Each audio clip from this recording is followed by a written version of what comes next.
Alhamdulillahilladzi arsala rasulahu bil huda wa dinil haq liyudhhirahu 'ala dini kulli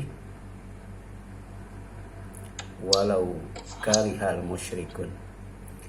Wassalatu wassalamu ala abdihi wa nabiyhi wa rasulihi Muhammadin wa ala alihi wa ashabihi ajma'in wa man tabi'ahum bi ihsanin ila yaumiddin. Wa asyhadu an la ilaha illallah wahdahu la syarikalah wa asyhadu anna Muhammadan abduhu wa rasuluh. Amma ba'd, faqala Allah ta'ala fi kitabihil karim, a'udzu billahi minasyaitonir rajim. Ya ayyuhalladzina amanu taqullaha haqqa tuqatih wa la tamutunna illa wa antum muslimun. Wa qala Rasulullah sallallahu alaihi wasallam, ittaqillah haitsu ma kunta wa atbi'is sayyi'atal hasanata tamhuha wa khaliqin nas bi khuluqin hasan. Puji dan syukur kita panjatkan kepada Allah SWT yang telah mengutus Rasulnya dengan membawa petunjuk, yaitu Al-Quran, dan membawa agama yang benar, yaitu Al-Islam. Dan dengan keduanya insya Allah beliau dan umatnya akan tampil sebagai pemenang, tampil sebagai umat yang mulia, umat yang di tengah-tengah, yang bisa menebar kebaikan di antara umat-umat yang lainnya. Pagi ini kita akan melanjutkan kajian kita, surat Al-Qiyamah ayat 16 sampai 25. Kemarin sudah dijelaskan bahwa kiamah itu hancurnya alam semesta, kemudian dibangkitkannya manusia dari alam tidur, alam kubur, kemudian dikumpulkan di alam mahsyar untuk dihisab, dan endingnya adalah dibalas sebagai orang yang bahagia di sorga dan orang yang celaka di neraka, yang sama-sama khalidina, kekal di dalamnya, yaitu seumur langit dan bumi, kecuali kalau Allah menghendaki lain. Bisa lebih lama, bisa juga lebih cepat, karena ada orang yang masuk neraka kemudian ternyata di dalam hatinya ada keimanan. Allah kemudian memerintahkan kepada malaikat penjaga neraka untuk dikeluarkan dari neraka dalam keadaan gosong, dalam keadaan hitam legam, kemudian dimasukkan ke dalam sebuah sungai yang bernama Nahrul Hayat. Setelah itu menjadi putih, bersih, kuning langsat, baru kemudian dimasukkan ke surga. Tapi kita berharap kita masuk surga dengan aman dan selamat dari neraka. Maka kuncinya ada dua, ikuti Al-Quran sebagai petunjuk Allah, kemudian ikuti Al-Islam sebagai agama Allah yang landasannya adalah Al-Quran dan As-Sunnah, asar para sahabat, dan kemudian fatwa para ulama terdahulu yang salih. Surat Al-Qiyamah ayat 16 sampai 25 insyaallah akan kita kaji pada pagi ini. Jadi ini bercerita tentang anjuran agar tenang dan sabar dalam membaca, mengkaji, dan menghafal Al-Quran. Jadi baca Quran itu harus tenang, harus sabar. Demikian pula mengkaji Al-Quran harus tenang dan sabar, dan menghafal Al-Quran. Supaya apa? Supaya tidak futur, tidak berhenti di tengah jalan, Rajin ngaji tiba-tiba nggak mau ngaji kan gitu. Rajin menghafal tiba-tiba nggak mau menghafal. Ya. Mana dalilnya? Ya. Ayat ke-16. Ya. A'udzubillahi minasyaitonirrajim. Allah berfirman, la tuharrik bihi lisanaka lita'jala bih. Ya. Jangan engkau Muhammad gerakan lidahmu untuk membaca Al-Quran karena hendak cepat-cepat menguasainya. Ya. Kenapa? Karena ketika baca Al-Quran, ya, ketika kita mengkaji Al-Quran, ketika kita menghafal Al-Quran, ya, itu tidak bisa langsung. Ya. Jadi latar kabuna tobakon antobak. Jadi step by step, ya. Al-Quran kan dari ayat ke surat, ya, dari surat ke juz dan sebagainya. Ya. Demikian pula kalau kita mengkaji Al-Quran, ya, dengan tafsirnya, ya, per tema misalnya, atau kemudian tafsiri secara berurut. Kita kan ngajinya dari belakang, ya, dari surat Anas, ya. Sekarang sudah sampai surat Al-Qiyamah. Ya, nggak tahu ya kita sampai ke Al-Baqarah tuh masih keumuran atau enggak ya. Kan kita nggak tahu. Tapi kan yang diperintah pertama tenang, nggak usah gerasa-gerusu, dan kemudian sabar, ya, sabar. Karena ilmu itu oleh Allah dikasih sedikit-sedikit, ya. Dikasihnya tuh bertingkat-tingkat, ya. Sebuah menaik tangga juga kalau tidak lewat anak tangga nggak bakal nyampe, ya. Yang ada jatuh, ya. Kalau langsung loncat ke atas atau langsung loncat ke bawah. Kemudian ini perintah tenang dan sabar ketika membaca Al-Quran, ketika mengkaji Al-Quran, ketika menghafal Al-Quran, ya. Tidak tergesa-gesa dan kemudian putus asa sehingga futur, berhenti itu. Berhenti membaca, berhenti mengkaji, dan berhenti menghafal. Dan ini ada kaitannya dengan turunnya wahyu, ya, dari Allah melalui Jibril kepada Nabi Muhammad SAW. Ya. Karena ini perintah kepada Rasul agar tenang dan sabar. Kenapa? Inna alina jam'ahu wa qur'anahu. Ya, sesungguhnya kami yang akan mengumpulkannya di dadamu dan membacakannya. Ya.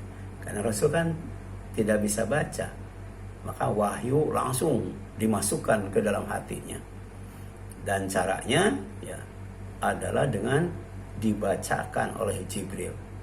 Jadi ayat per ayat, wahyu per wahyu, ya, surat per surat dibacakan oleh Jibril. Kemudian, ya, dengan izin Allah, ya, dengan kasih sayang Allah, langsung, ya, hafal, tersimpan dalam hatinya, ya.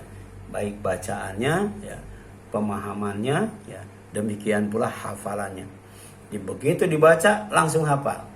Begitu selesai 30 juz langsung hafal 30 juz. Hafal artinya, hafal maksudnya, bacanya juga sesuai dengan kaidah tajwid dan tahsin. Ya, bukan hanya bagus tapi benar. Kemudian faida qara'nahu fattabi' qur'anahu. Apabila kami telah selesai membacakannya, maka itu ikutilah bacanya itu, ya. Jadi kalau belum selesai, tunggu dulu sampai selesai, ya. Jangan tergesa-gesa. Tsumma inna alaina bayana. Kemudian sesungguhnya kami akan menjelaskannya, ya. Bukan hanya membacakan, tapi juga menjelaskan arti dan maksudnya, ya. Makanya la tuharrik, ya, jangan kamu menggerakkan lidahmu ayyuhan nabi, wahai nabi sallallahu alaihi wasallam, ya, bil Quran lisanaka, ya, ketika lisanmu membaca Al-Quran, ya. Kemudian hatta nuzulil wahyu, ya, sampai wahyu turun, ya. Hina nuzulil wahyu, ya, ketika wahyu itu turun.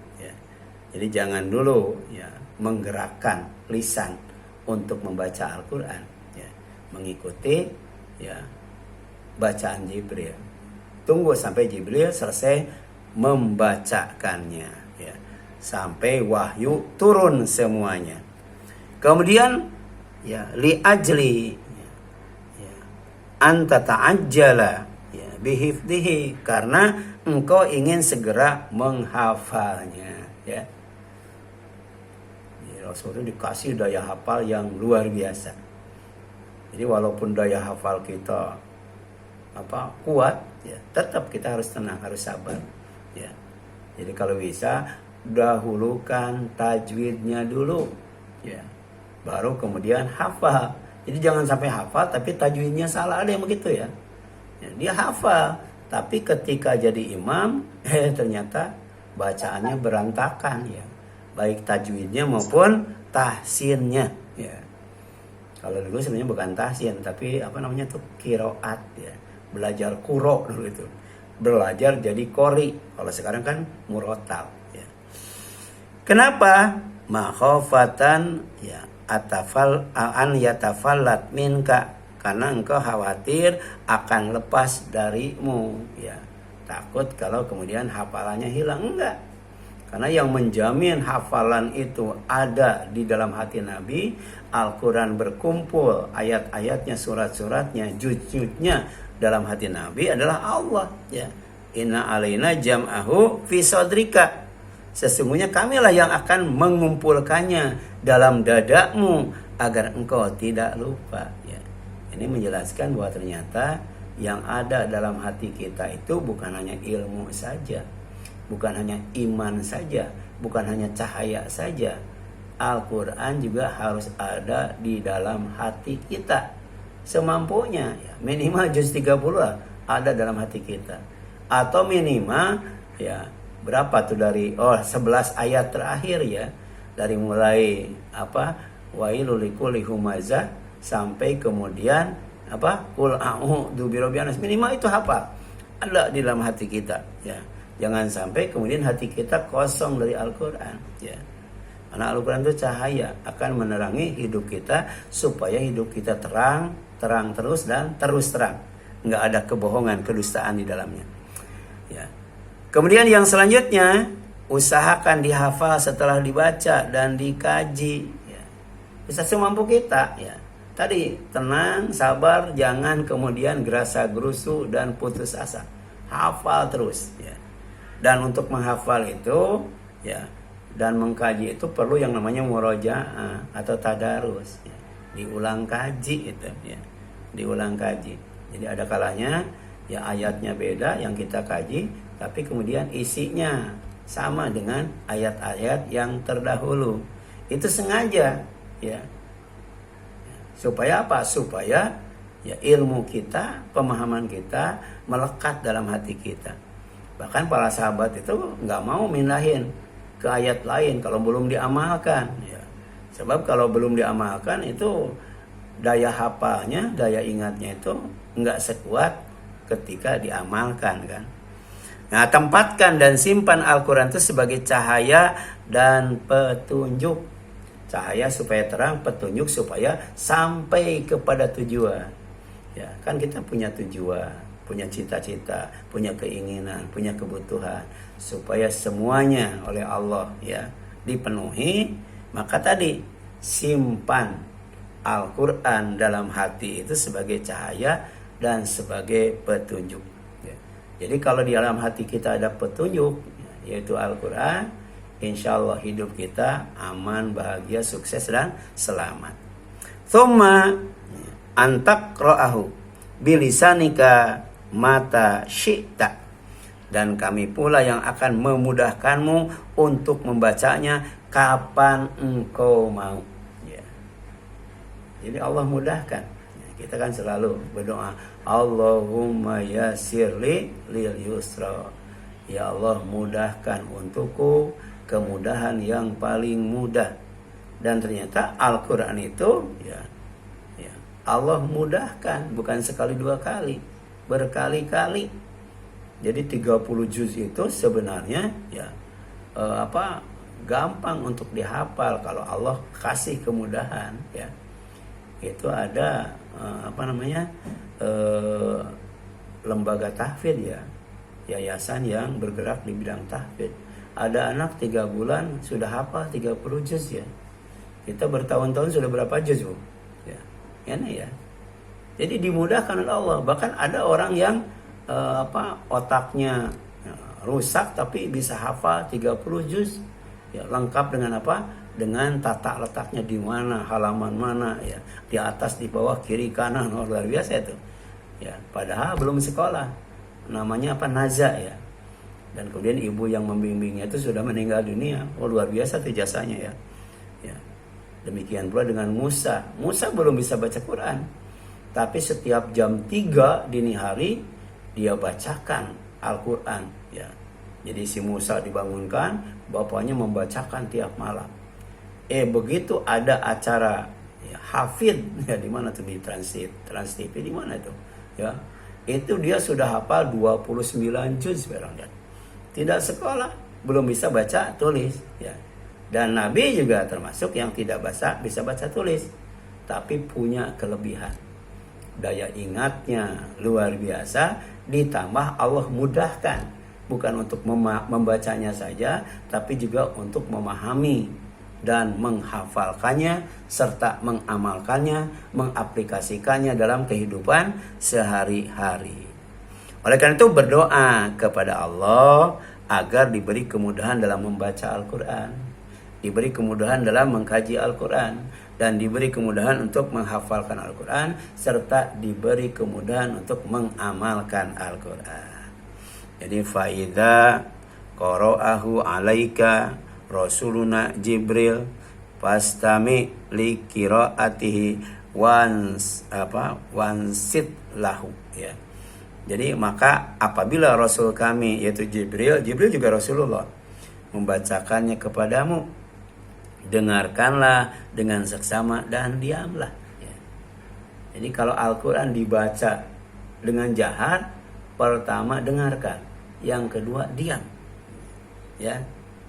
Kemudian dengarkan dan diam ketika Al-Quran dibacakan. Sumakra kama ya aqra'uka iyahu ya, atau aqra'aka iyahu.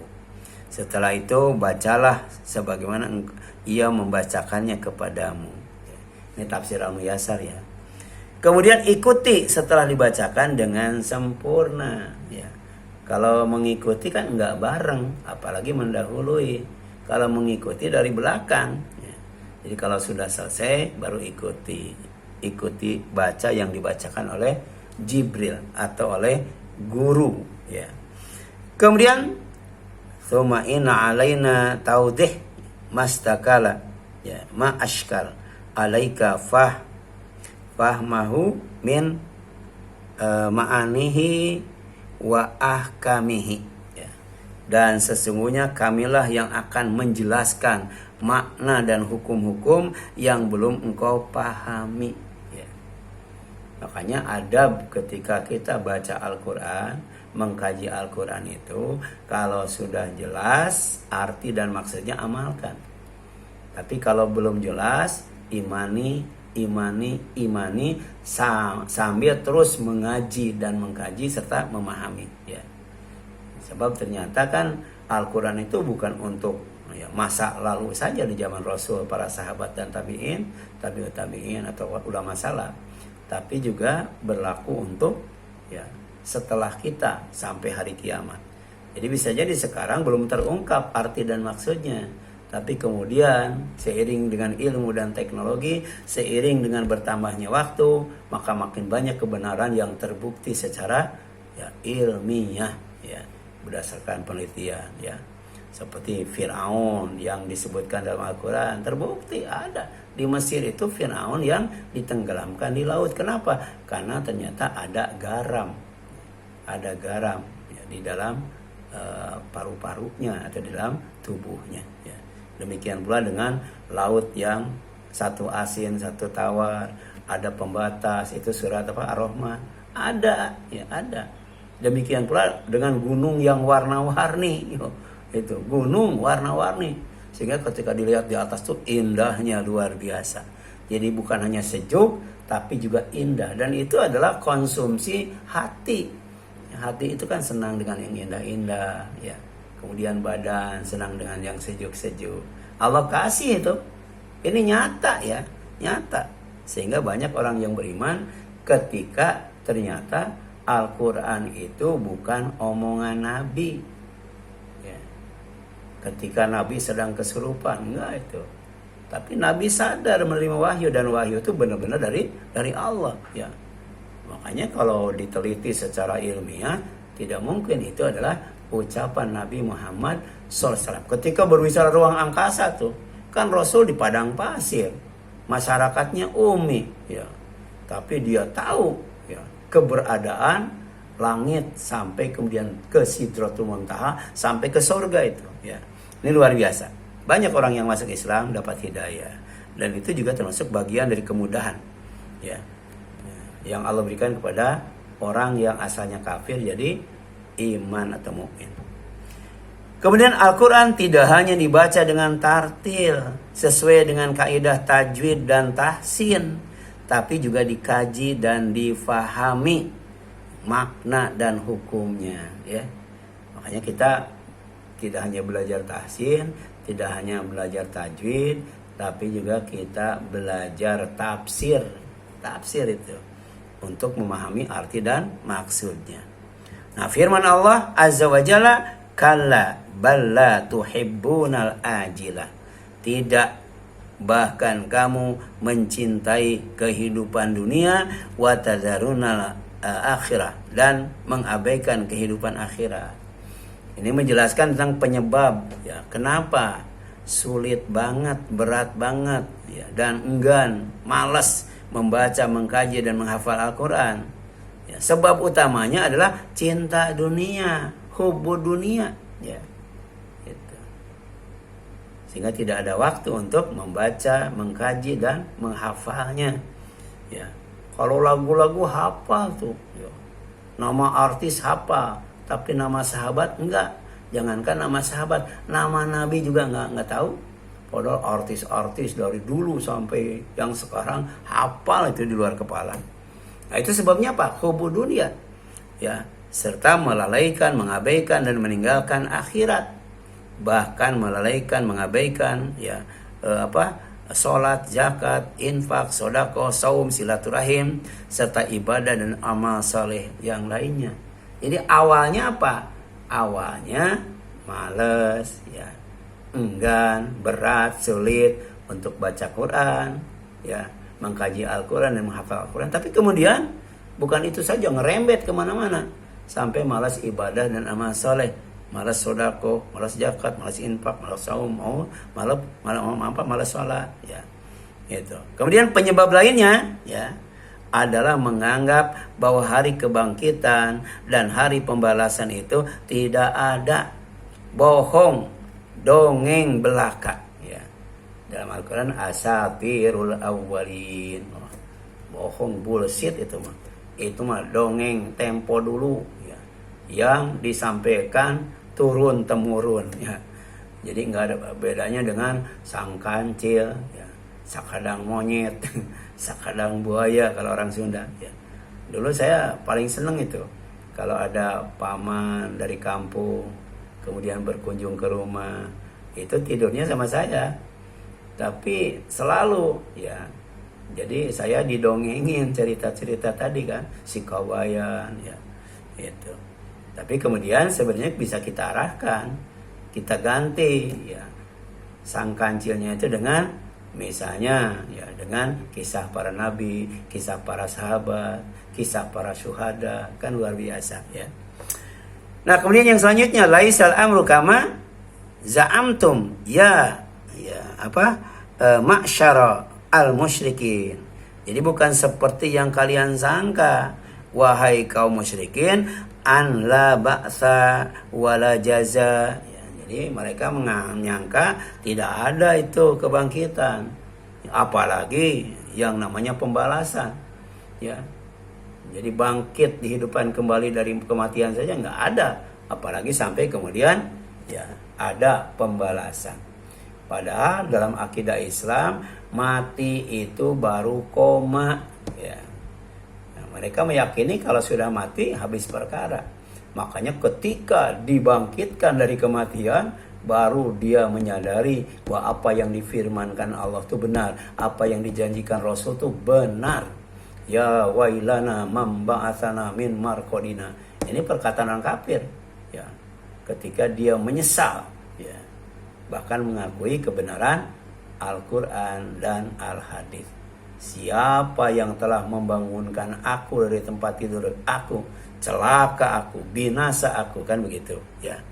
Kemudian bal antum qaumun tuhibbuna dunya wa zinataha, akan tetapi kalian adalah kaum yang mencintai dunia dan perhiasannya. Makanya nanti umat Nabi Muhammad itu walaupun banyak, ya, mayoritas, tapi keadaannya seperti buih di lautan. Bisa diombang-ambing, ya, diseret kemana, ya, ombak kemudian bergulung atau angin berhembus, ya. Kenapa? Karena hubbud dunya wa karahiyatul maut. Karena cinta dunia kemudian takut mati, ya. Kemudian wa tatrukunal akhirah wa na'imaha. Dalam waktu yang sama kalian meninggalkan akhirat serta kenikmatannya. Kenikmatan yang lebih baik, kenikmatan yang lebih besar, kenikmatan yang lebih luas, dan kenikmatan yang kekal dan abadi. Ya. Dan ini difirmankan oleh Allah SWT, wujuhu yawma idzin nadhira. Ya. Jadi orang yang beriman, ya, ya, pada hari kiamat di alam mahsyar, wajah-wajah, ya, mereka, ya, berseri-seri, putih, ya, bersinar, bercahaya, berseri-seri, ya, tertawa, gembira, tersenyum. Itu dalam Al-Quran banyak banget tuh, ya. Jadi keadaan, ya, wajah orang yang beriman pada hari kiamat. Kenapa ila rabbiha nadhira? Ya, karena bisa memandang Tuhannya. Ya, jadi bukan hanya dimasukkan ke dalam surga, ya, bukan hanya bertemu dengan Allah, tapi bisa melihat wajah Allah, ya. Jadi aneka wajah saat amalnya dihisab dan dibalas itu, pertama wujuhu ahli sa'adah yaumal qiyamah, ya, musyriqah hasanah naimah. Wajah-wajah orang yang berbahagia pada hari kiamat bersinar, cerah, indah, dan penuh kebahagiaan, penuh kenikmatan, penuh kesenangan, ya. Ini bahan renungan buat kita, ya. Jangan sampai kita dilalaikan, dilupakan, diabaikan dari yang namanya kehidupan akhirat, ya, sebagai kehidupan yang sebenarnya. Taro khaliqaha wa malika amriha watamata bidzalika. Mereka melihat Tuhan pencipta dan pemilik urusan mereka, ya. Urusan hidup kita tuh milik Allah, ya. Kekayaan, ya, kekuasaan, ya, anak, istri, ya, saudara, rumah, dan sebagainya, itu milik Allah. Bahkan buminya sendiri dan langitnya sendiri juga milik Allah, ya. Kemudian, ya, lalu mereka pun bersenang-senang dengan hal itu. Yang kedua, ya, wa wujuhu al-ashqiya yaumal qiyamah abisah kalihah. Ya. Ada wajah-wajah orang yang celaka pada hari kiamat, bermuram durja, sangat gelap, bahkan wajahnya penuh dengan debu. Ya. Itu dalam surat Abasa tuh nanti baca, ya. Kemudian kenapa tatawaqqa'u, ya, ila antan zila biha musibah azimah, ya, tapsimu, ya, faqara adh-dhahri, katanya, seolah-olah sedang menanti datangnya musibah besar yang akan mematahkan tulang punggung, ya. Itu baru terasa nikmatnya tulang punggung itu apabila saraf kejepit, ya. Itu baru saraf kejepit, ya. Ada sakit punggung yang luar biasa ketika harus menunggu datangnya azab yang sangat dahsyat. Menunggunya saja bikin, ya, punggung sakit seperti remuk, retak, dan patah, ya. Nah, mudah-mudahan jamaah, ya, Majelis Ta'lim Ummahat, ya, Riyadhus Shalihin tidak ada, ya, yang punya saraf kejepit ada nggak? Itu luar biasa itu ya. Jangankan saraf kejepit ya, itu jari jemari susah ditekuk dan kembalikan saja, itu sakitnya luar biasa. Padahal baru satu jari, apalagi semua jari, apalagi dilengkapi bukan hanya jari tangan tapi juga jari kaki, apalagi sampai kemudian leher, susah nengok dan lain sebagainya. Ya. Ini luar biasa nikmat Allah yang diberikan kepada kita yang kita tidak menyadarinya. Kalau kita menyadarinya pasti kita akan bersyukur kepada Allah. Kita akan berzikir kepada Allah dan kita akan beribadah kepada Allah dengan sebaik-baiknya. Ya. Kemudian firman Allah, wa wujuhu yauma idzim basirah, dan wajah-wajah orang kafir pada hari itu muram, tadunu ayyuf ala biha fakira. Mereka yakin bahwa akan ditimpakan kepadanya malapetaka yang sangat dahsyat. Ya. Jadi ketika di alam kubur saja sudah ketahuan, tidak bisa menjawab pertanyaan malaikat Munkar dan Nakir. Kemudian ketika di alam hisab, keringat keluar, merasakan panasnya matahari yang didekatkan di atas kepala 1 mil. Kemudian ketika dibagi catatan amal juga demikian, dia nggak mau membacanya, ya. Jadi jangankan orang lain, dirinya saja nggak mau baca catatan amal. Sudah yakin pasti di balik itu ada bencana. Ya. Itu surat Al-Qiyamah ayat 25 ya. Yaitu apa? Azab neraka jahanam sebagai tempat tinggal dan tempat istirahat terburuk ya. Kita kan ingin ya punya rumah ya. Bahkan kalau bisa punya villa, punya bungalow ya. Punya resort dan sebagainya. Kenapa? Kita senang ya berpindah-pindah tempat untuk apa? Untuk istirahat ya. Karena ternyata hati itu butuh istirahat ya. Bukan hanya perut ya. Istirahat perut itu saum ya. Jadi kalau orang tidak pernah saum berarti perutnya nggak pernah istirahat. Istirahat perut itu ketika tidur ya. Makanya jangan sampai sebelum tidur kita makan dulu. Jadi jarak antara makan dan tidur kan 5 jam ya, 5 jam. Jangan sampai habis makan langsung tidur itu. Ini sumber penyakit ya. Nah, kemudian hidup dan mati berulang-ulang. Ya, itulah azab neraka. Ya, tempat tinggal dan tempat istirahat terburuk. Hidup dan mati berulang-ulang. Padahal mati sekali itu sakitnya luar biasa. Ya. Kemudian yang selanjutnya Allah berfirman, walladzina yaquluna rabbana asrif anna adzaba jahannama inna adzabaha kana gharama. Ya.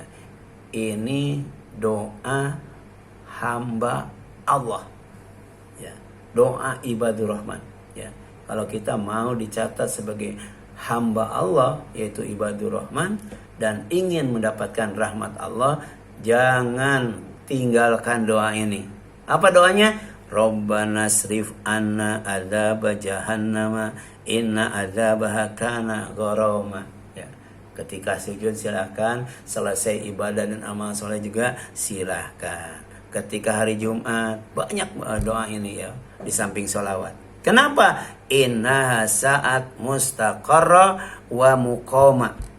Ya Allah, jauhkanlah azab jahanam dari kami, karena sesungguhnya azab itu membuat kebinasaan yang kekal. Sesungguhnya jahanam itu seburuk-buruk tempat menetap dan tempat kediaman. Jadi ada orang yang ditempatkan di sebuah sorga, dia nggak mau pindah-pindah. Namanya sorga Firdaus. Ya. Nah, tapi kemudian ya ada orang ya yang kemudian dia ingin pindah dari tempat itu. Ya. Bahkan ada yang dipindahkan oleh Allah dari level yang rendah ke level yang tinggi. Di antaranya berkat istighfar anaknya kepada Allah untuk orang tuanya. Ya.